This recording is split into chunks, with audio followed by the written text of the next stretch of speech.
Salom hammaga, sizlar bilan Sukuna Arts. What?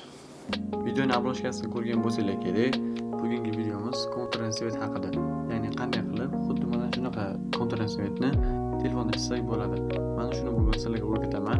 Bundan oldin videoga like bosib obuna bo'linglar. Bo'lmasa biz boshlaylik. Xo'sh, mana bu yerdan demak Ibis Paint ilovasiga kirib olamiz va yangi oyna ochib olamiz. 1280 ga 1280 razmerda. Va endi bu yerga orqa fon qo'yib olamiz.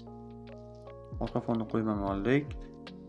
Ana endi orqa fonga qop-qora fon berishlaring kerak, ya'ni qora fon bera olamiz.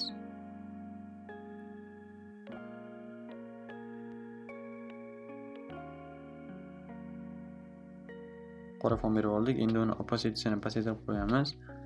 Bitta bir 30 yoki shular atrofida va uni birlashtirib, keyin ranglarga o'tamiz. Xo'sh, ranglarni ozgina to'g'rilab olamiz, xuddi mana shunday. Ana endi personaj qo'yib olamiz. Personajni menda shu Madagaskar personaji bo'lgani uchun shuni qo'yib oldim. Demak, buni yaxshilab joylashtirib olamiz. Joylashtirib oldik. Ana endi orqa fonga ozgina nur beramiz. Ya'ni personajimizning orqasiga ozgina nur beramiz. Xo'sh, oyna ochib olamiz. Buni ekranga o'tkazib, demak, brush tanlaymizda qop-qora fon qolamiz. Xuddi mana shuni qolasizlar. Yana oyna ochasizlarda buni добавить korreksiyani bosib olasizlar, ya'ni uchinchisi va karta gradiyentga bosib, bu yerdan rang tanlaysizlar. Bu yerda любой rang bor, o'zi juda ham ko'p ranglar bor. Misol yashil, to'q sariq, oq. Bizga yoqqan aytaylik, to'q sariq rang tanlaymiz. Xo'sh, buni tanlab oldik. Buni pastga biriktirib qo'yamiz.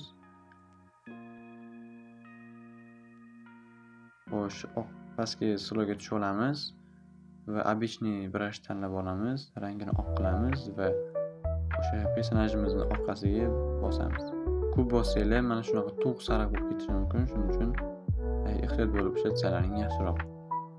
Orqasiga 1 yoki 2 marta bosib qo'ysak bo'ladi. Ya'ni ekranga o'tkazib olamiz. Yangi oyna ochib, buni ham xuddi 1 marta yoki 2 marta bosamiz. Keyin buni opacitysini pasaytirib yoki ko'tarib qo'yamiz. Demak, orqadagisini ozgina kattatiramiz. Razmerini 50 ga qilamiz. Xo'p, bo'ldi. Ana endi biz personajimizga kontrasvet berishni boshlaymiz. Buning uchun yangi oyna ochib olamiz. Xo'sh, buni ham xuddi qora fon qolamiz. Demak, va buni ekranga o'tkazib olamiz. Xo'sh, yana oyna ochib olamiz. Buni ham ekranga o'tkazib olamiz. Pastga biriktirib qo'yamiz va uchinchisini bosib karta gradiyentni bosamiz. Va bu yerdan ozgina ranglarni to'g'rilab chiqarishimiz kerak. Xo'sh, ranglarni to'g'rilab chiqib bo'ldik. Ozgina oq qilamiz va garchga. Buni ham pastga biriktirib qo'yamiz va pastki oynaga tushib, demak, personajimizni tanlab olamiz. Demak, bu yerdan birinchi brush tanlab olamiz va rangini oq qilamiz. Keyin esa bu yerdan xo'sh, mana shu narsalarni to'g'rilab chiqishimiz kerak.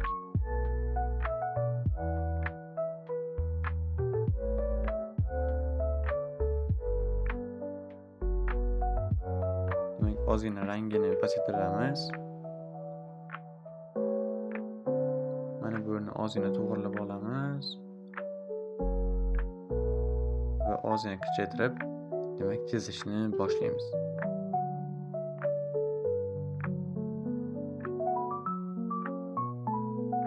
Xuddi mana shunday qilib chizib ketaveramiz.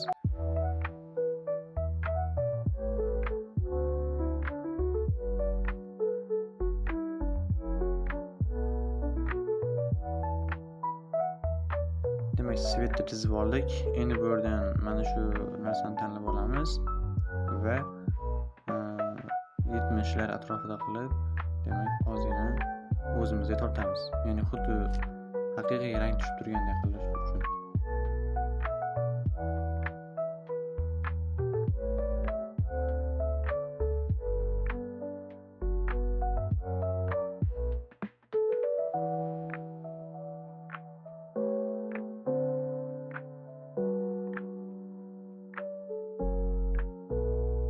konturni svetni ikkinchi tomoniga ham chizib olamiz. xuddi mana shunday qilib chizib olamiz va haqiqiy nur tushib turganday bo'lishi uchun buni ham oldingi konturni svetdek to'sib chiqamiz.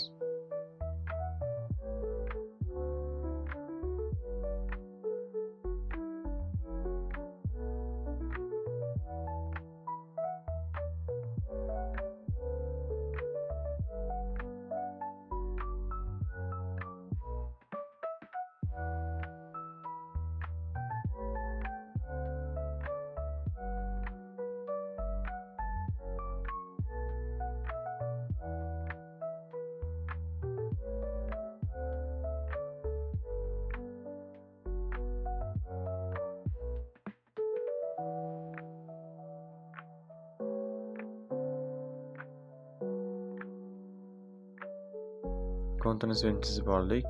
Endi yana bitta xuddi shunaqa oyna ochib olamiz. Buni ham ekran qilib olamiz va bu safar ozgina kattaroq qilib chizamiz. Ya'ni razmerini sal kattaytiramiz.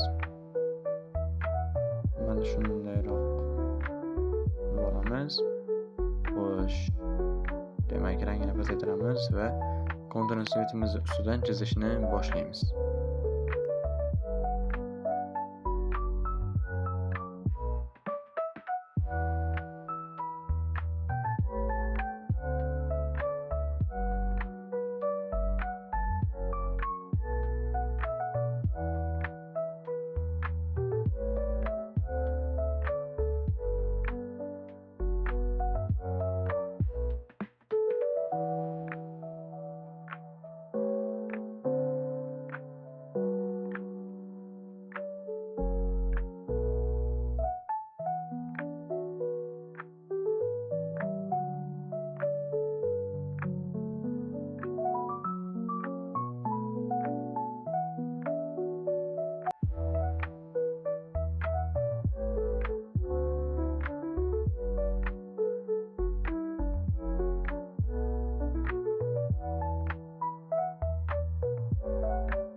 Demak, ustidan ham konturni svet chizib oldik. Endi yana ekran ochib olamiz va bu safar biz ozgina nur beramiz.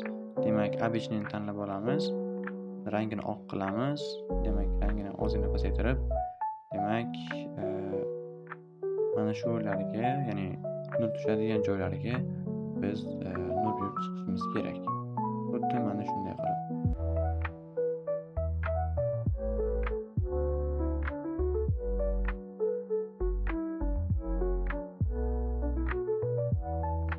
Demak, xuddi shunday qilib oldik, rang berib oldik va mana ko'rishingiz mumkin, konturni svet chizilib bo'ldi.